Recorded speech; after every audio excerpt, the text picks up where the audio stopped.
नमस्कार, माझं नाव निलेश दिगंबर सांगते। माझ्या कंपनीचं नाव रेणुका माता services India private limited company आहे। कोविडच्या अंतर्गतमध्ये भारतामध्ये महामारी होती, त्या काळामध्ये PMC म्हणजे कॉर्पोरेशनला अति आवश्यक मालांची गरज होती।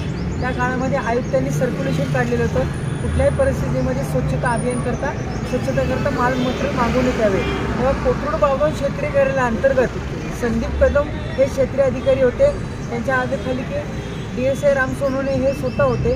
त्या काळामध्ये त्यांनी बालेवाडी शाळा हे सगळे उत्तर विभागात त्यांनी क्वारंटाईन केलेल्या होत्या।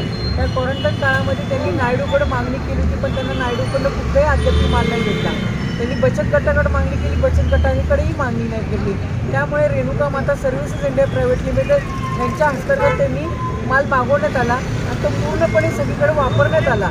आणि आज साधारण 3 वर्ष होऊन पण अद्याप मला 1 रुपया भेटत नाही। स्वतः आरोग्यमंत्री तानाजी सावंत साहेबांनीही पत्र दिलेलं आहे की आज मी माझी स्वतः मंडळीची प्रॉपर्टी तारण ठेवून व्यापाऱ्यांविरुद्ध माझ्या हाताविरुद्ध 138ची केस आहे। आज मला माझा धंदा पूर्ण बंद करून मला रस्त्यावर यायला लागले। माझे वडील 70 वर्षाचे, आज त्यांच्याही छातीत दुखत आहे, त्यांना शुगर आहे। त्यामुळे आता मला कुठल्याही परिस्थितीमध्ये मला अद्याप 1 रुपया बिल भेटलेला नाही आहे, तर कृपया करून मला हे बिल भेटण्यात यावे।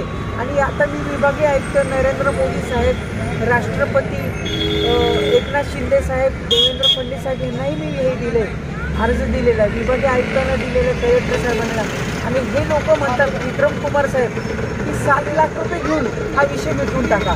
एक तर अद्याप माझा माल तर देण्यात यावा, नाही तर माझी पूर्ण रक्कम तर देण्यात यावी।